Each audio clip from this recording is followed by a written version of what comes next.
Now we are going to start class 12th mathematics exercise 3.2 matrices. In this exercise we will discuss about question number 19 and question number 20. Question number 19 is a trust fund has 30,000 rupees that must be invested in two different types of bond.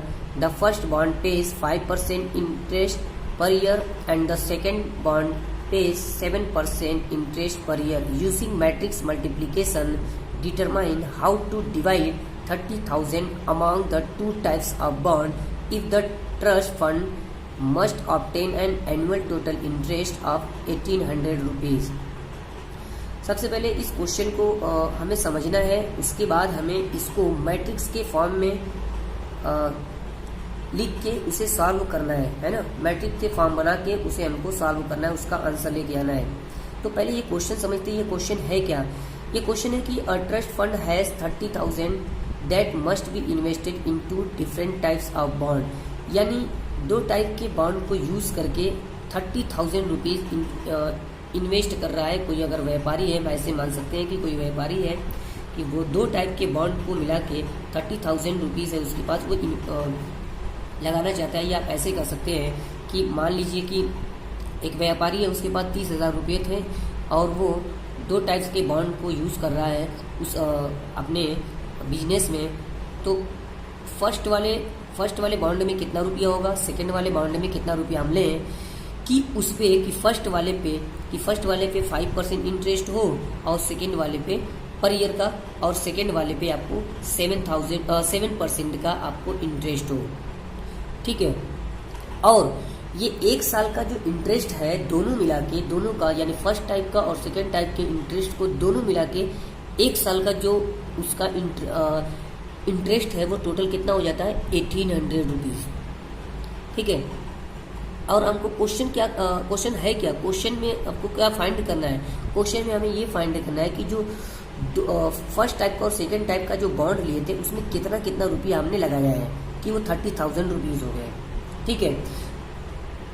और first वाले bond पे 5% का interest है और second वाले bond पे 7% का interest है। दोनों का मिला के एक साल का इंटरेस्ट वो 1800 रुपीज़ है। ठीक है। तो सबसे पहले जो क्वेश्चन है पूछा है हम उसी को लेट करते हैं। ये हमने आपको बहुत पहले ही समझाया है। तो let the amount interest in bond types first वाले में हमने मान लिया कि X रुपया हम इंटरेस्ट कर रहे हैं। ठीक है। सेकंड वाले में हमने मान लिया कि Y रुपया हम इन्वेस्ट कर रहे हैं। ठीक है।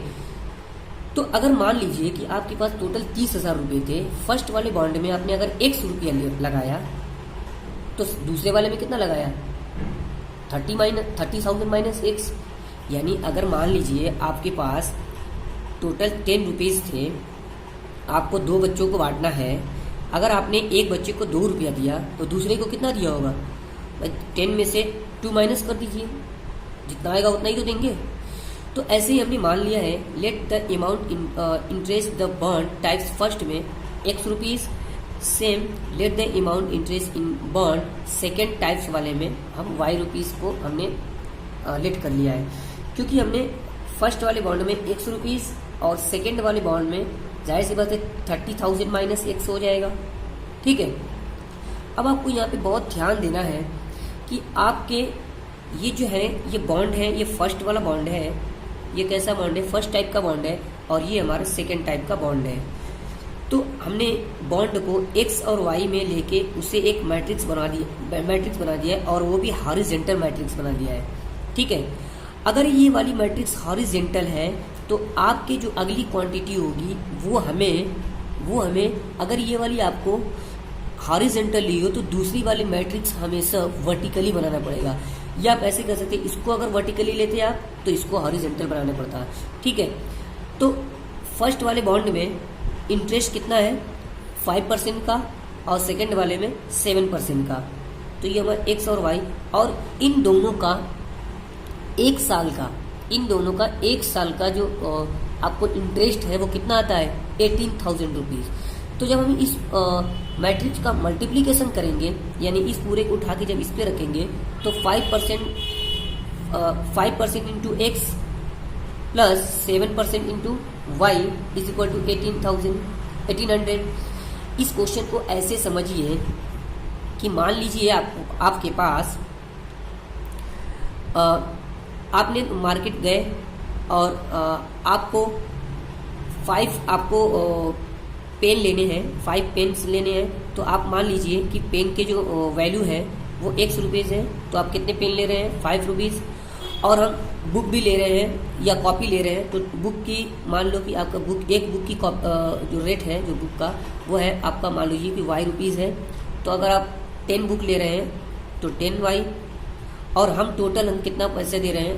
500 पैसे दे रहे हैं। तो आपका इक्वेशन कैसे बनता है? कुछ इसी टाइप का बनता है। सेम सिचुएशन है आपकी यहाँ पे भी, यानी आपके पास 2 बॉन्ड हैं और उन पे जो इंटरेस्ट लग रहा है, यानी एक बॉन्ड पे इतने का और दूसरे बॉन्ड पे इतने का, और टोटल जो इन दोनों का इंटरेस्ट हो रहा है वो 1 साल का कितना हो रहा है? 1800 हो रहा है। ठीक है, तो इस तरीके से जब इसको सॉल्व करते हैं, 5% का मतलब होता है 5/100 इंटू एक्स प्लस 7% का मतलब होता है 7/100 into Y is equal to 1800। उसके बाद जब हम इसको एलसीएम लेते हैं तो 5x प्लस 7y यानी 100 एलसीएम हो जाता है, और ये क्रॉस मल्टीप्लिकेशन करते हैं तो 5x प्लस 7 y की जगह पे हम क्या रख देते हैं, क्योंकि हमने फर्स्ट वाले बॉन्ड को हमने x लिया था, 30,000 माइनस x आपका दूसरा वाला हो जाएगा। तो आपने इस y की जगह पे क्या रख दिया है? 30,000 माइनस x। जब इसको कैलकुलेट करते हैं तो हमारा जो आंसर मिलता है वो x इज इक्वल टू 15,000 आ रहा है। अभी इस x की वैल्यू को हम y में रखते हैं, यानी ये y इज इक्वल टू आपने लिया था इसमें रखते हैं, तो उसकी वैल्यू भी आपको 15,000 ही आ रही है। तो इस तरीके से आपको मैट्रिक्स के जो थ्योरेटिकल पोर्शन है उसमें कैसे आपको सोचना है, यानी आप जो भी वेरिएबल्स होंगे वो आपको हॉरिजॉन्टल, या अगर हॉरिजॉन्टल नहीं है तो अगली क्वांटिटी जो है उसका या तो रेट या जो भी होगा उसे आप वर्टिकली लेंगे। ठीक है, एक क्वेश्चन और देखते हैं। ये क्वेश्चन है कि the book shop of a particular school has 10 dozen chemistry book, 8 dozen physics book और 10 dozen economics book. Their selling price are 80 rupees, 60 rupees and 40 rupees each respectively. Find the total amount the book shop will receive from selling all the book using matrix algebra. यानी आप एक दुकान से 10 दर्जन आपके chemistry की book ले रहे हो, 10 और 8 दर्जन आपकी फिजिक्स की बुक ले रहे हो, और 10 दर्जन आप इकोनॉमिक्स की बुक ले रहे हो, और एक बुक का जो रेट है जो केमिस्ट्री के वो 80 रुपीज़ है, और फिजिक्स के 60 रुपीज़ है, और इकोनॉमिक्स के 40 रुपीज़ है। ये डजन में दिया है और ये आपके पर बुक का रेट है। तो सबसे पहले इसको तो हम आपका डजन जो है वो नंबर में आपको लेके आएंगे। तो केमिस्ट्री बुक जो है वो 10 डजन थी, यानी एक डजन इज इक्वल टू 12 होता है। तो 12 मल्टीप्लाई बाई 10 यानी 120 बुक हो गई केमिस्ट्री की, फिजिक्स की 96 बुक हो गई, इकोनॉमिक्स की आपकी 120 बुक्स हो गई। अब आप देखिए ये केमिस्ट्री की बुक है और ये किसकी बुक है? ये आपकी फिजिक्स की बुक है, ये आपकी इकोनॉमिक्स की बुक है। ठीक है, आपने इन तीनों को आपने लिख दिया, और एक का रेट कितना है? अगर इसको आपने हॉरिजॉन्टल लिया है तो आप इसको किस में लोगे? वर्टिकली लोगे, या आप ये भी कर सकते थे इसको वर्टिकली लेके इसको हॉरिजॉन्टल लेते। तो आपके जो आपके रेट हैं वो आपको वर्टिकली लिया गया है, और जितनी बुक्स थी उतने को हमने कैसे लिया है? हॉरिजॉन्टल लिया हुआ है। तो इस तरीके से जब इस मैट्रिक्स का मल्टीप्लिकेशन करते हैं तो इस पूरी चीज़ को उठा के जब इसके ऊपर रखते हैं ना, ऐसे 80 मल्टीप्लाई 80 और यहाँ पे 60 और यहाँ पे 40 बताया था, इन दोनों का मल्टीप्लाई प्लस बीच में प्लस, इन दोनों का मल्टीप्लाई बीच में प्लस, इन दोनों का मल्टीप्लाई बीच में प्लस, तो 120 है ना, ये 120 multiply by 80 plus 96 multiply by 60 plus 120 multiply by 40। इस तरीके से जब इसको सॉल्व करते हैं, और एक बात और कि जब ये मल्टीप्लाई करते हैं तो इसमें क्या होता है कि ये मैट्रिक्स ही बन रही है। यहाँ पे भी आपको मैट्रिक्स ही बन रही थी, तो मैंने इसको मैट्रिक्स हटा दिया है। क्यों हटाया है इसको आप देखिए थोड़ा।